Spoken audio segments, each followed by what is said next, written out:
नमस्कार, ग्लोबल न्यूजमा स्वागत छ। म उषा काफले।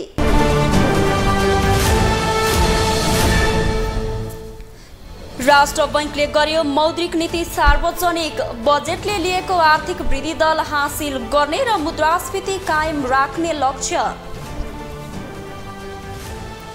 नागरिकता विधेयक सम्बन्धी छलफल संसदमा जारी। राष्ट्रिय सहमतिमै पारित हुनुपर्ने पूर्व प्रधानमन्त्री द्वयको प्रतिक्रिया। चुनावको मुखमा वामपन्थी एक हुन लागेको भन्दै कांग्रेस सशंकित। 74 सालको नतिजा दोहोरिनेमा चिन्तित। ब्राजिलमा छापा मार्ने क्रममा सुरक्षाकर्मी र अपराधी गिरोहबीच भिडन्त। 18 जनाको मृत्यु, केही घाइते। र राष्ट्रिय महिला फुटबल टिमको प्रमुख प्रशिक्षकमा थापा नियुक्त। महिला साफ च्याम्पियनसिप टोलीलाई प्रशिक्षण दिने।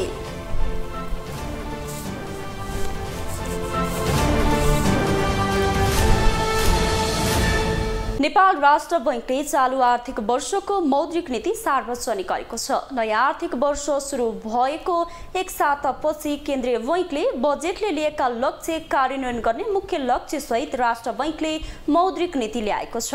बजेटले लिएको 8% को आर्थिक वृद्धि दर हासिल गर्ने र मुद्रास्फीति 7% मा कायम राख्ने लक्ष्य नीतिले लिएको छ। नेपाल राष्ट्र बैंकले चालू आर्थिक वर्षको मौद्रिक नीति सार्वजनिक गरेको छ। बजेटले लिएका लक्ष्य हासिल गर्न सहयोग पुग्ने गरी केन्द्रीय बैंकले मौद्रिक नीति सार्वजनिक गरेको हो। 7% मा महँगी सीमित गरेर 8% को आर्थिक वृद्धि दर हासिल गर्न चुनौतीपूर्ण रहेको निष्कर्ष निकाल्दै केन्द्रीय बैंकले तोकिएको सीमाभित्र महँगी र आर्थिक वृद्धि दर कायम गर्न अनुत्पादक क्षेत्रको लगानीमा कडाई गर्ने नीति लिएको छ। 7 महिनाका लागि पुग्ने वस्तु तथा सेवा आयात गर्नका लागि पुग्ने वैदेशिक मुद्रा सञ्चिति कायम राख्ने व्यवस्था मिलाइने मौद्रिक नीतिमा उल्लेख गरिएको छ। नेपाल सरकारको बजेट वक्तव्य 2079-80 ले 8% को आर्थिक वृद्धि दर हासिल गर्ने र मुद्रास्फीतिलाई 7% भित्र कायम राख्ने लक्ष्य लिएको छ। नेपाल जस्तो सानो र आयातमा आधारित खुला अर्थतन्त्र भएको मुलुकले सुविधाजनक स्तरमा विदेशी विनिमय सञ्चिति कायम गर्नुपर्ने बाध्यतालाई मध्यनजर गरी 7 महिनासम्मको वस्तु तथा सेवा आयात धान्न सक्ने विदेशी विनिमय सञ्चिति कायम राख्दै माग पक्षबाट मूल्यमा चाप पर्न नदिई लक्षित आर्थिक वृद्धि हासिल गर्न सहयोग पुर्याउनु मौद्रिक नीतिको लक्ष्य हुनेछ। मौद्रिक नीतिमा बैंक तथा वित्तीय संस्थाले कायम गर्नुपर्ने अनिवार्य नगद मौजदातलाई भदौ 1 गतेदेखि 1% बढाएर 4% कायम राख्नुपर्ने व्यवस्था कायम गरिने भएको छ। त्यस्तै बैंक तथा वित्तीय संस्थाहरूले कायम गर्नुपर्ने तरलता अनुपातको सीमा समेत बढाइएको छ। केन्द्रीय बैंकका अनुसार आगामी पुष मसान्तसम्ममा वाणिज्य बैंकहरूले 12% र विकास बैंक तथा वित्त कम्पनीहरूले 10% तरलता अनुपात कायम गर्नुपर्ने व्यवस्था लागू हुनेछ। बैंक तथा वित्तीय संस्थाले कायम गर्नुपर्ने अनिवार्य नगद मौजदात अनुपातलाई 2079 भाद्र 1 गतेदेखि लागू हुने गरी 1% बिन्दुले वृद्धि गरी 4% पुर्याइनेछ। बैंक तथा वित्तीय संस्थाहरूले कायम गर्नुपर्ने वैधानिक तरलता अनुपातलाई वृद्धि गरी 2079 पुष मसान्तसम्ममा वाणिज्य बैंकहरूले 12%, विकास बैंक र वित्त कम्पनीहरूले 10% पुर्याउनु पर्ने व्यवस्था गरिनेछ। केन्द्रीय बैंकले स्थायी तरलता सुविधाको समय समेत 5 दिन कायम गरेको छ। यता शेयर धितो राखेर प्रवाह हुने मार्जिन कर्जाको एकल वा सबै बैंकबाट 12 करोडसम्म ऋण लिन पाइने व्यवस्थालाई भने मौद्रिक नीतिले निरन्तरता दिएको छ। यसअघि एउटा बैंकबाट 4 करोड र सबै बैंकबाट एकजना व्यक्तिले बढीमा 12 करोडसम्म मार्जिन कर्जा लिन सक्ने व्यवस्था थियो। केन्द्रीय बैंकले 4 करोडको सीमा हटाएको भए पनि 12 करोडको सीमा भने कायमै राखेको छ। शेयर धितो राखी प्रवाह हुने मार्जिन कर्जाको एकल ग्राहक सीमा एउटा वा सबै इजाजत पत्र प्राप्त वित्तीय संस्थाहरूबाट लिन सक्ने गरी अधिकतम सीमा रु 12 करोड कायम गरिनेछ। शेयर ब्रोकर मार्फत नियमित र व्यवस्थित हुँदै गएपछि यस्तो मार्जिन कर्जा सम्बन्धी व्यवस्था हटाइनेछ। शेयर धितोमा प्रवाह हुने कर्जाको जोखिम भार रु 25 लाखसम्मको कर्जाको हकमा 100% र सोभन्दा माथिको कर्जाको हकमा जोखिम भार 150% राख्नुपर्ने व्यवस्था यथावत राखिएको छ। मौद्रिक नीतिले पूर्वाधार विकासमा लगानी गर्न बनेको नेपाल पूर्वाधार विकास बैंकलाई मर्जरमा जान प्रोत्साहन लिने नीति समेत लिएको छ। बैंक तथा वित्तीय संस्थाले गर्ने लगानी मध्ये उत्पादनशील क्षेत्रमा गर्ने लगानीमा ब्याजको सीमा निर्धारण गर्ने केन्द्रीय बैंकले नीति अघि सारेको छ। 5 करोडसम्मको कर्जाको सावा तिर्ने भाका समेत आगामी असार मसान्तबाट बढाएर 2079 असोजसम्म पुर्याउने व्यवस्था समेत मौद्रिक नीतिले लिएको छ। त्यस्तै कोरोना कालमा दिइएका सुविधा क्रमशः कटौती गर्ने नीति समेत राष्ट्र बैंकले लिएको छ। ग्लोबल टेलिभिजनका लागि क्यामेरामा विजय ठकुराठीका साथमा अमृत राज काफले, काठमाडौँ। पूर्व प्रधानमन्त्री झलनाथ खनालले नागरिकता सम्बन्धी विधेयक राष्ट्रिय सहमति गरेर पारित गर्नुपर्ने बताउनु भएको छ। संसद भवनमा आज सञ्चारकर्मीलाई प्रतिक्रिया दिँदै पूर्व प्रधानमन्त्री खनालले सरकारले ल्याएको विधेयकमा केही गम्भीर प्रश्न रहेको भन्दै राष्ट्रिय सहमति हुन आवश्यक रहेको बताउनुभयो। उहाँले नागरिकता सम्बन्धी विधेयकमा प्रतिपक्षीय दलको असहमति रहेको भन्दै विवादबीच पारित हुन नहुने बताउनुभयो।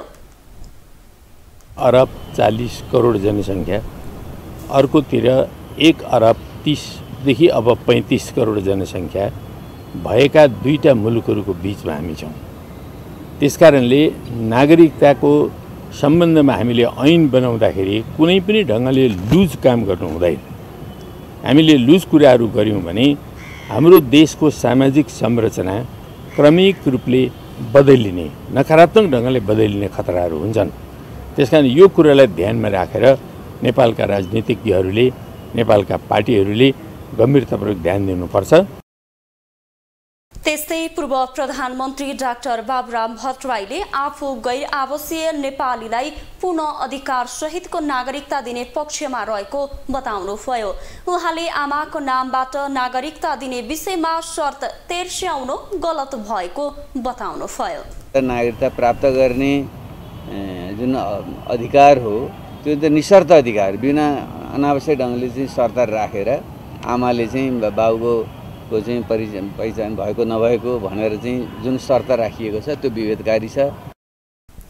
पूर्व प्रधानमन्त्री डाक्टर भट्टराईले नागरिकता सम्बन्धी विधेयक अपूर्ण रहेको टिप्पणी गर्नुभयो।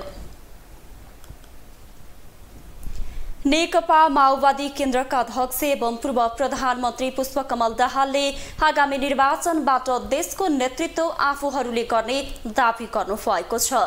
पार्टी केन्द्रीय कार्यालय पेरिस डाँडामा आयोजित कार्यक्रममा अध्यक्ष दाहालले आगामी सङ्घ र प्रदेशको निर्वाचनमा आउने चुनावमा माओवादीलाई देशको बागडोरको जिम्मा लिनबाट कसैले रोक्न नसक्ने बताउनुभयो। उहाँले नेकपा माओवादीमा पुनः एकपटक स्थापित हुने दावी गर्दै त्यसो नभए सङ्घीय लोकतान्त्रिक गणतन्त्र बलियो हुन नसक्ने तर्क गर्नुभयो। भने सङ्घीय लोकतान्त्रिक गणतन्त्र बलियो हुन सक्दैन। सबै उत्पीडित मधेसी, आदिवासी, जनजाति, दलित, महिला, मुस्लिम सबै श्रमजीवी जनताको हक अधिकार पनि स्थापित हुन सक्ने छैन। तपाईहरुको आजको यो प्रवेशले एउटा त्यस्तो सन्देश दिएको छ, आउने निर्वाचनमा अब माओवादी पार्टीलाई देशको बागडोर फेरि एकचोटि आफ्नो हातमा लिन कसैले रोक्ने छैन भन्ने एउटा सन्देश छ। अध्यक्ष दाहालले नेकपा माओवादी पार्टीकै जोड बलमा आज सङ्घीय संसदबाट नागरिकताबारे निर्णय हुन लागेको बताउनुभयो। सङ्घीय निर्वाचनको मिति घोषणा भएको छैन, तर काङ्ग्रेसले संस्थागत निर्णय नै गरेर वाम लोकतान्त्रिक गठबन्धन गर्ने निर्णय गर्यो विभिन्न शर्त राखेर। तर यता माओवादी एकीकृत समाजवादीले भने काङ्ग्रेसको निर्णय ठिक विपरीत गठबन्धनमा जोड दिन थालेको छ, जसले काङ्ग्रेसलाई डर पैदा भएको मात्रै छैन, किंकर्तव्य विमोचको अवस्थामा पुर्याइदिएको छ। नेपाली कांग्रेसका वरिष्ठ नेता रामचन्द्र पौडेलले कांग्रेसलाई एक्लो पारेर महागठबन्धन गर्ने कोसिस भइरहेको बताएका छन्। प्रेस युनियनको महाधिवेशन उद्घाटन सत्रमा बोल्दै पौडेलले यस्तो बताएका हुन्। त्यसो त पछिल्लो समय सत्ता गठबन्धनमै रहेर वाम तालमेल नभए पनि समाजवादी केन्द्र गठनमा माओवादी केन्द्र, एकीकृत समाजवादी र बाबुराम भट्टराई प्रयासरत देखिएपछि उनले यस्तो बताएका हुन्। जबकि कांग्रेसले चुनावको मिति घोषणा नहुँदै संघीय चुनावमा सत्ता गठबन्धन कायम राख्ने संस्थागत निर्णय नै गरिसकेको अवस्था छ। पौडेलले अन्तर्राष्ट्रिय शक्तिले पनि नेपाली काङ्ग्रेसलाई एक्लो पारेर महागठबन्धन गर्ने कोसिस गरिरहेको आरोप लगाएका छन्। उनले त्यसो हुनु प्रजातान्त्रिक आन्दोलन कमजोर पार्ने कोसिस रहनु रहेको दाबी गरेका छन्। माओवादीभित्र पनि एकचोटि हामी कम्युनिस्ट एकता गर्नुपर्छ भनेर नारा अहिले लगाइरहेका छन्। समाजवादी पार्टीभित्र पनि कम्युनिस्ट एकता गर्नुपर्छ भनेर चाहिँ जोड दिइरहेका छन् र अरू शक्ति अन्तर्राष्ट्रिय शक्तिहरू पनि कम्युनिस्टलाई एकै ठाउँमा राख्ने र त्यति मात्र होइन, नेपाली काङ्ग्रेसलाई एक्लो पारेर यो मुलुकका अरू सबैलाई एकै ठाउँमा गठबन्धन गराउने कोसिसहरू भइरहेका छन्। पौडेलले गठबन्धन कम्तीमा पनि चुनावसम्म आवश्यक रहेको औल्याएका छन्। पौडेलको यो अभिव्यक्तिले प्रश्न बुझिन्छ कि काङ्ग्रेसलाई डर यो मानेमा छ कि कतै चुनाव अघि प्रचण्ड, माधव, उपेन्द्र, बाबुरामले छुट्टै गठबन्धन त बनाउने होइन वा एमालेसँग मिलेर आफूहरूलाई 2074 सालको जस्तै कमजोर शक्ति बनाइदिने त होइन भन्ने। नभए चुनावको मिति घोषणा नभई गठबन्धन कायम गर्ने निर्णय प्रचण्ड माधवको सक्रियताले मुटुमा ढ्याङ्ग्रो बज्ने स्थिति किन आयो? काङ्ग्रेस किन अत्तालियो, अत्तालिँदैछ? अब त्यो सम्भावनाले कतिलाई चाहिँ समेट्छ, कसरी जान्छ, कसरी पावर सेयर। कि अब प्रचण्डजी चाहिँ पावरफुल भएको छ, प्रचण्डजीले आफ्नो चाहिँ शक्ति चाहिँ बढाएको चाहिँ देखिन्छ। सङ्घको निर्वाचन अघि नै त्यो सम्भावना छ, धेरै छ। सङ्घको निर्वाचन अगाडि नै त्यो सम्भावना छ। अहिले नै सुरु हुन्छ अब त्यो बिस्तारै चाहिँ फेरि कम्युनिस्ट एकता गर्नु पर्यो भने, किनभने विभाजनको चाहिँ मुख्य नायिके चाहिँ ओलीले हो। यता प्रचण्ड, माधव, बाबुराम पनि के कम काङ्ग्रेस थर्काउन भए पनि समाजवादी केन्द्र गठनको गीत गाउनदेखि एमालेलाई आइज आइज भन्दै धम्क्याउन पनि पछि परिरहेका छैनन्।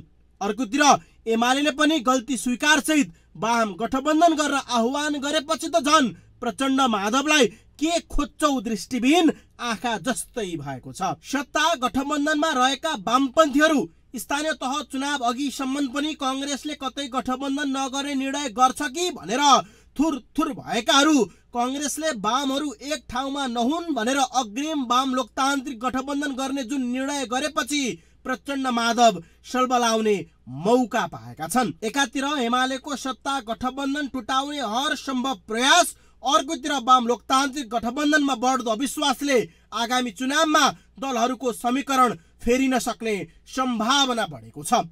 क्यामेरामा विजय ठकुराठीका साथमा विकास आचार्य, काठमाडौँ। आज नेपालका प्रथम जननिर्वाचित प्रधानमन्त्री बीपी कोइरालाको 40औं स्मृति दिवस। प्रजातन्त्रको स्थापनाका लागि कठोर सङ्घर्ष गरेका कोइरालाको विक्रम सम्वत 2039 साल साउन 6 गते निधन भएको थियो।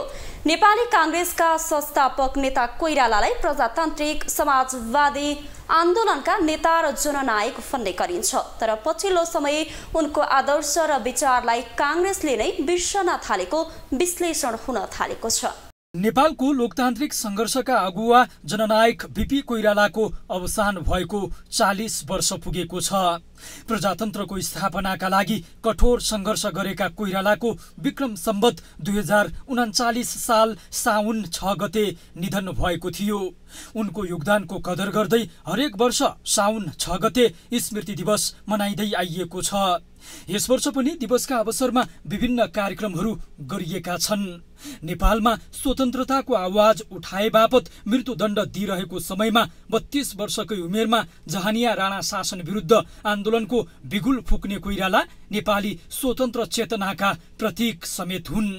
उनी 36 वर्षको उमेरमा जनक्रान्तिको नेतृत्व गर्दै जहानिया राणा शासन ढालेर गृहमन्त्रीको जिम्मेवारीमा पुगेका थिए।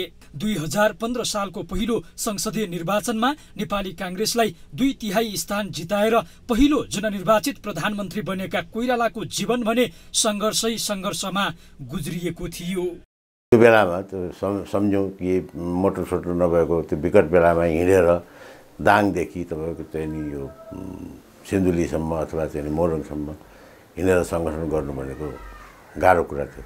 त्यो बेलामा जति मेहनत बिपीले सङ्गठन बनाउनु गर्नुभयो त्यति चाहिँ अरू सभापतिहरूले त्यो भार बोक्नु परेन। बिपीले नै बनाएको दल नेपाली काङ्ग्रेसले अहिले सरकारको नेतृत्व गरिरहेको छ। काङ्ग्रेस बाहेकका दलका नेताहरूले समेत बिपीलाई नेता मान्न नहिचकिचाउने भए पनि काङ्ग्रेसले भने बिपीको योगदान र विचारलाई ओझेलमा पार्दै गएको विश्लेषकहरू बताउँछन्। नेपाली काङ्ग्रेसले सशस्त्र क्रान्तिबाट नेपालमा चाहिँ जहानिया राणा शासनको अन्तको आह्वान गर्यो। अब त्यहाँ चाहिँ मातृका प्रसाद कोइराला चाहिँ त्यो 7 सालको क्रान्तिको कमान्डर नियुक्त हुनुभयो, सम्पूर्ण अधिकार प्राप्त। अब मातृका प्रसाद कोइरालाको पालामा के भयो भन्दा क्रान्ति भयो। 7 सालको लिडरसिप को थियो भन्दा आधिकारिक लिडरसिप मातृका प्रसाद कोइराला, तर राजनीतिक नेतृत्व चाहिँ बिपी कोइरालाकै थियो। बिपीले नेपाली साहित्यमा पनि महत्त्वपूर्ण योगदान पुर्याएका छन्। उनका 3 घुम्ती, नरेन्द्र दाई, सुम्निमा, मोदी आइन, हिटलर र यहुदी र बाबुआमा र छोरा जस्ता कृति प्रसिद्ध छन्। ग्लोबल टेलिभिजनका लागि कैलाश कठायत, काठमाडौँ। अब पालो ग्लोबल भोइसको।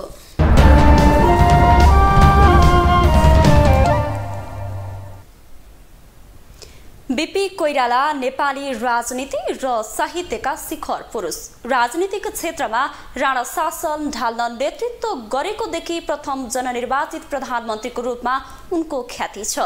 त्यस्तै साहित्यमा विशेष गरी यौन मनोविश्लेषणलाई अघि बढाउने प्रमुख व्यक्तिको रूपमा उनको सम्झना गरिन्छ।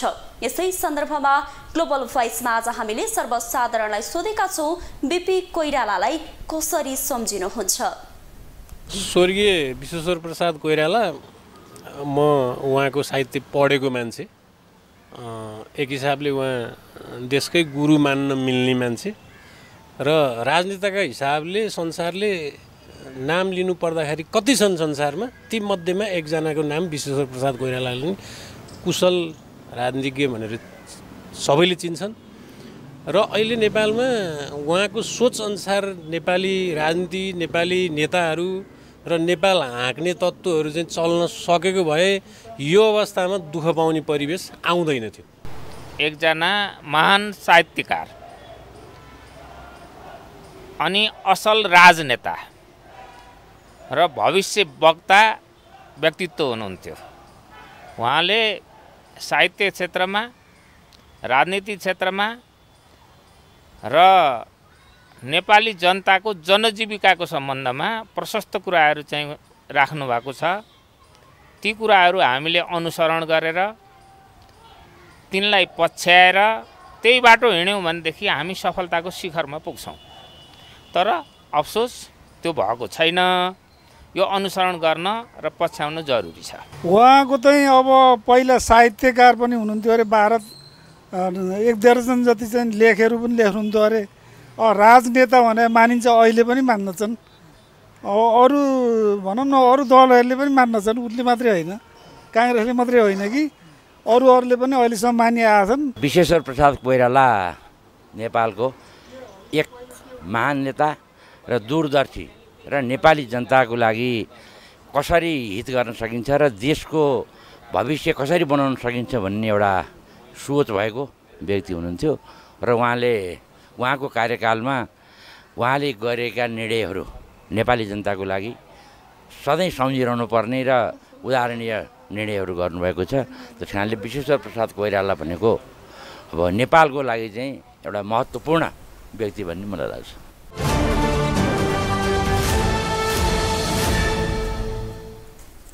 नेपाली काङ्ग्रेसका वरिष्ठ नेता रामचन्द्र पौडेलले 2063 साल वैशाख 11 गते तत्कालीन राजा ज्ञानेन्द्र शाहले गरेको सम्बोधन केपी शर्मा ओलीले लेखेको भन्ने कुरा झुटो भएको दाबी गर्नुभएको छ। हेटौडामा आज नेपाल प्रेस युनियनको महाधिवेशनमा वरिष्ठ नेता पौडेलले ओली त्यस बेलामा कुनै आन्दोलनमै नरहेको दाबी गर्नुभएको हो।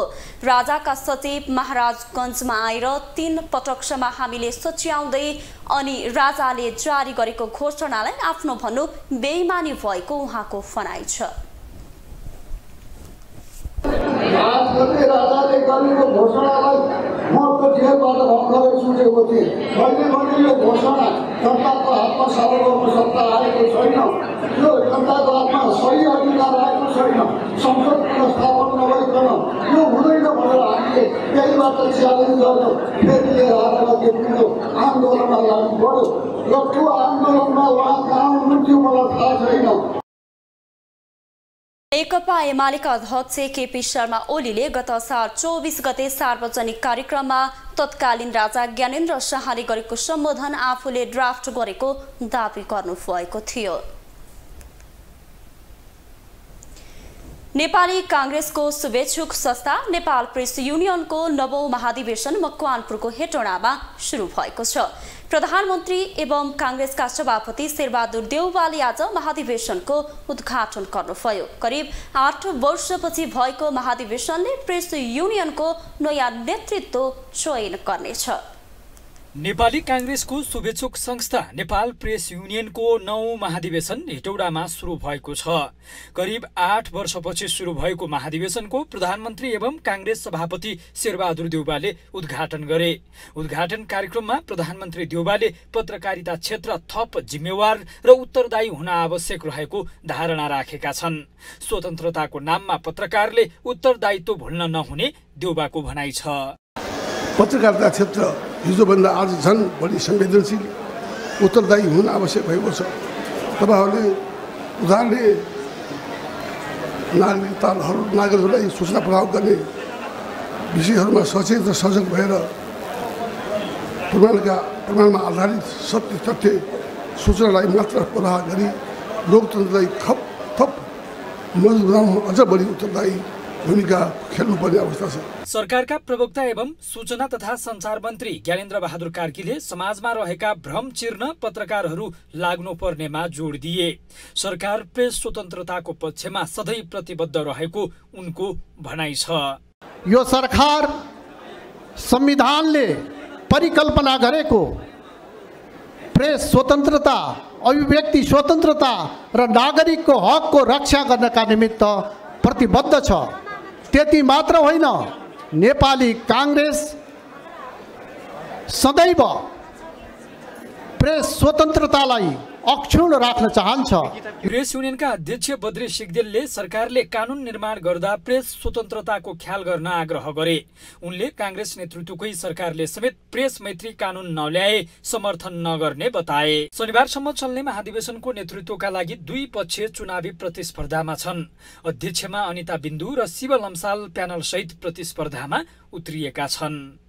ग्लोबल टेलिभिजनका लागि कैलाश कठायत, काठमाडौँ। स्वास्थ्य तथा जनसंख्या मन्त्री भवानी प्रसाद खापुङले स्वास्थ्य बीमा कार्यक्रममा देखिएको समस्या चाँडै समाधान हुने बताउनु भएको छ। स्वास्थ्य बीमा कार्यक्रम रोकेको भन्दै सरकारको चौतर्फी विरोध भइरहँदा मन्त्री खापुङले समस्या समाधानका लागि मन्त्री परिषदमा तत्काल प्रस्ताव लैजान लागेको जानकारी दिनुभएको हो। प्रतिनिधि सभा अन्तर्गतको शिक्षा तथा स्वास्थ्य समितिको बैठकमा आज उहाँले अर्थ मन्त्रालयले आगामी आर्थिक वर्षको बजेटमा उल्लेख भएको प्रावधानले समस्या ल्याएको भन्दै समाधान गर्न प्रक्रिया अघि बढाएको जानकारी दिनुभयो।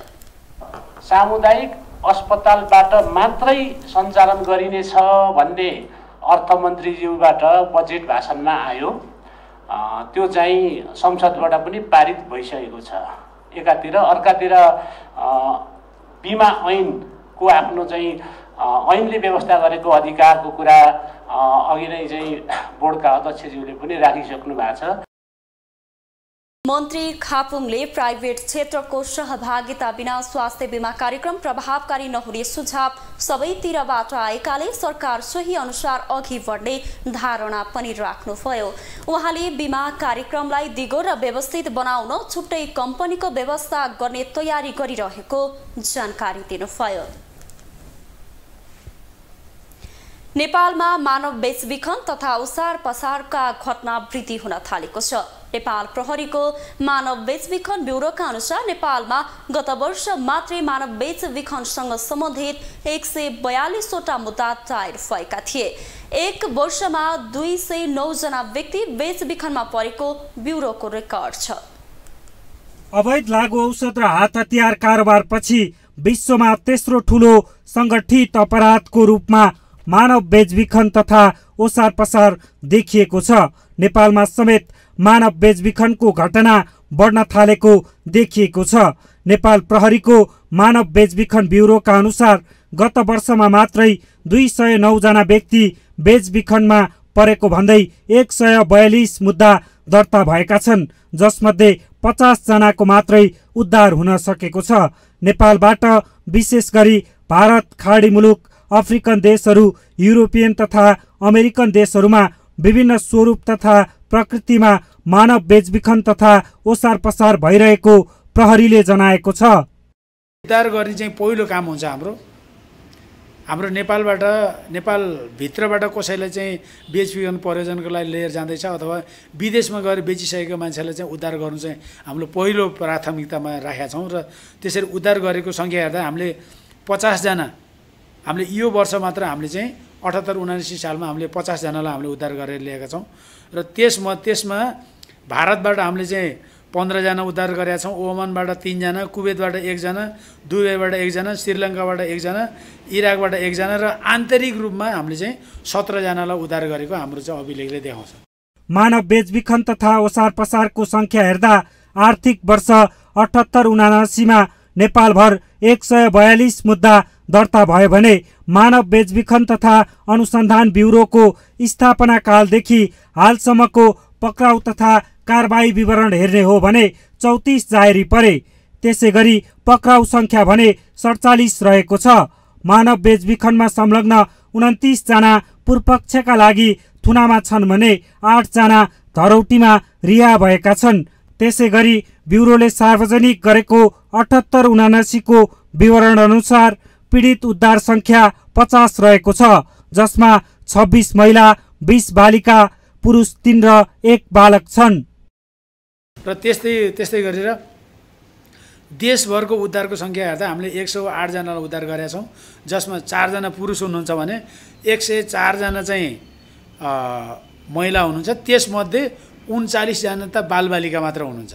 बालबालिकालाई पनि यसरी चाहिँ ओसार पसार गरेको अवस्थामा हामीले चाहिँ इन्टरभेन गरेर हामीले उद्धार गरेका छौँ। 2078-79 को विवरण देश अनुसार पीडित उद्धार संख्यात्मक विवरण भने भारतबाट 15 जना, ओमानबाट 3, कुवेतबाट 1, दुबई 1, श्रीलङ्का 1, इराक 1, आन्तरिकतर्फ 17 रहेको छ। आर्थिक वर्ष 2078-79 देशभरका पीडित उद्धार संख्यात्मक विवरण हेर्दा 108 जनाको उद्धार भएको छ, जसमध्ये 39 बालिका रहेको तथ्याङ्कले देखाउँछ। ग्लोबल टेलिभिजनका लागि क्यामेरामा विजय ठकुराटीका साथमा अभिषेक सापकोटा, काठमाडौँ। अब पालो इकोनोमिक न्यूजको।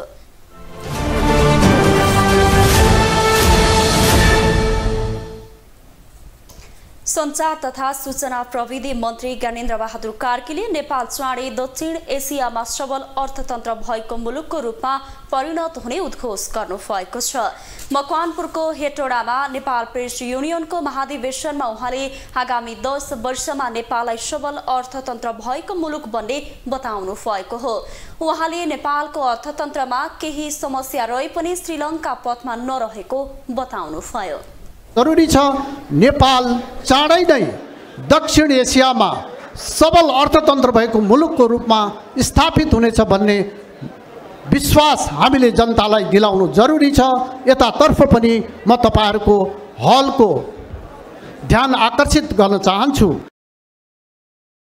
सञ्चार मन्त्री कार्कीले एमसीसी पास गरेपछि नेपालको अर्थतन्त्रमा सकारात्मक प्रभाव परिरहेको बताउनुभयो। उहाँले सरकार संविधानले परिकल्पना गरेको प्रेस स्वतन्त्रता, अभिव्यक्ति स्वतन्त्रता र नागरिकको हकको रक्षा गर्नका निमित्त प्रतिबद्ध रहेको पनि दाबी गर्नुभयो। शेयर बजार परिसूचक नेप्से आज पनि घटेको छ। हिजो झण्डै 6 अङ्कले घटेको शेयर बजार आज 27.26 अङ्कले घटेर 2017.46 बिन्दुमा छरेको छ। आज सबै समूहको शेयर घटेकोमा उत्पादन, बीमा, विकास बैंक, होटल तथा पर्यटन र व्यापार समूहको शेयर उच्च अङ्कले घटेको छ। आज 212 वटा कम्पनीको 33,20,000 किता शेयर 1,44 करोड रुपैयाँमा कारोबार भएको छ। सबैभन्दा धेरै शिवम सिमेन्टको 10 करोड रुपैयाँको शेयर किनबेच भएको छ। आज सप्तकोशी विकास बैंकको शेयर सेयर सबैभन्दा धेरै 5.5% भन्दा धेरैले घटेको छ। समग्रमा बजार घटे पनि किसान लघुवित्तको सेयर भने 8% भन्दा धेरैले बढेको छ। अब पालो इन्टरनेशनल न्युजको।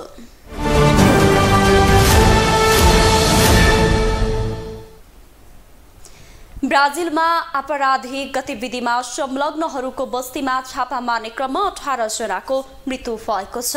ब्राजिलको रियो दी जनेरियो नजिक मले माओ फावेलामा भएको घटनामा मारिनेमा 16 जना संदिग्ध अपराधी, 1 जना प्रहरी र 1 दर्शक रहेका छन्। सो क्षेत्रमा आपराधिक समूह रहने गरेको सूचनाको आधारमा छापा मारिएको हो। 400 सुरक्षाकर्मीले घेरा हाली गरिएको कारबाहीमा प्रहरी र आपराधिक समूह बीच भिडन्त भएको थियो।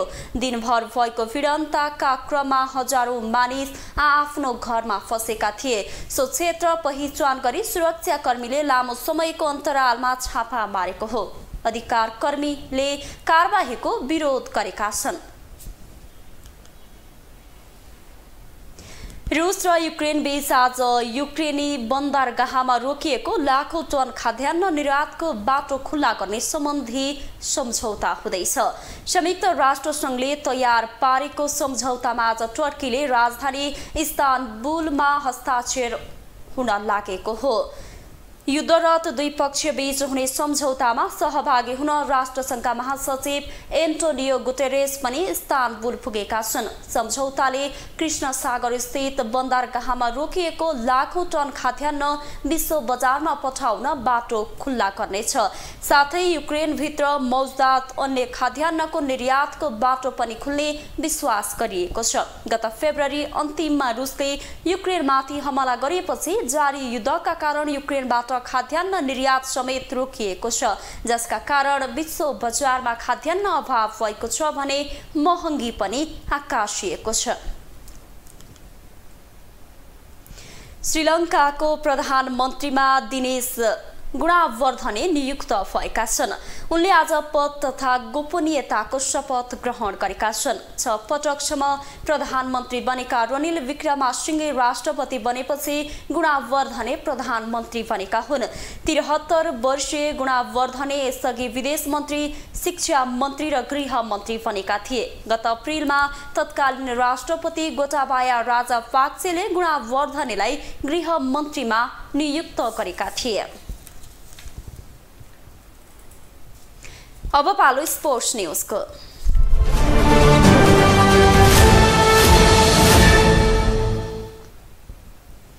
अखिल नेपाल फुटबल संघ इन डिभिजन लीग क्लब एफएफ का प्रशिक्षक कुमार थापालाई साफ च्याम्पियनशिपमा सहभागी हुने महिला टोलीको मुख्य प्रशिक्षक नियुक्त गरेको छ।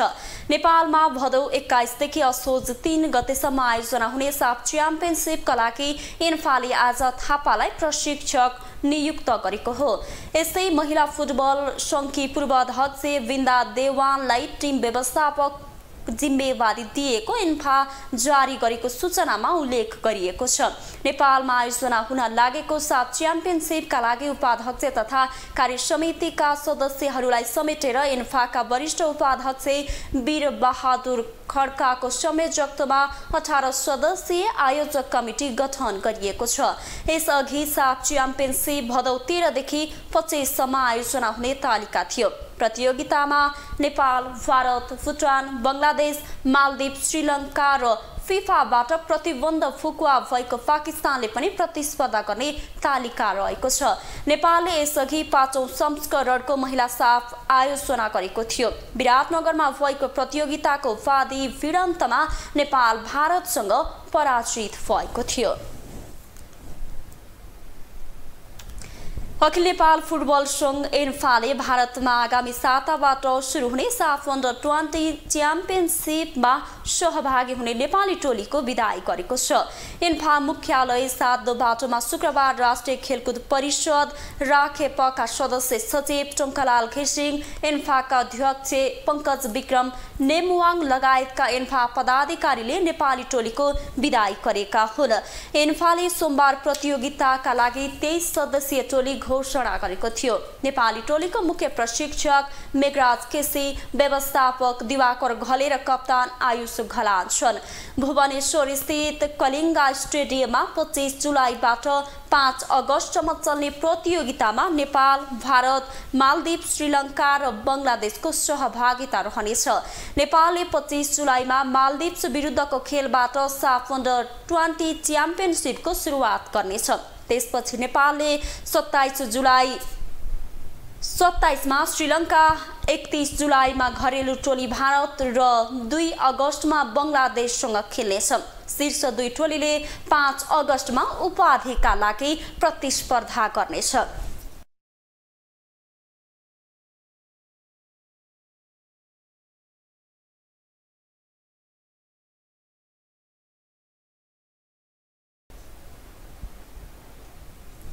ग्लोबल न्यूजको अन्त्यमा अहिलेसम्मका हेडलाइन्स पुनः एकपटक।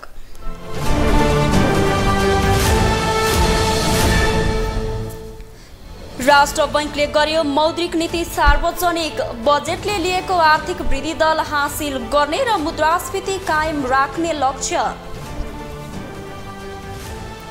नागरिकता विधेयक सम्बन्धी छलफल संसदमा जारी, राष्ट्रिय सहमतिमै पारित हुनुपर्ने पूर्व प्रधानमन्त्री द्वयको प्रतिक्रिया।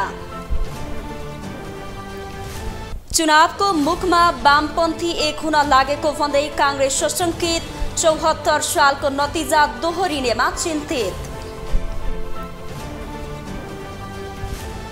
ब्राजिलमा छापा मार्ने क्रममा सुरक्षाकर्मी र अपराधी गिरोहबीच भिडन्त, 18 जनाको मृत्यु, केही घाइते। र राष्ट्रिय महिला फुटबल टिमको प्रमुख प्रशिक्षकमा थापा नियुक्त, महिला साफ च्याम्पियनसिप टोलीलाई प्रशिक्षण दिने।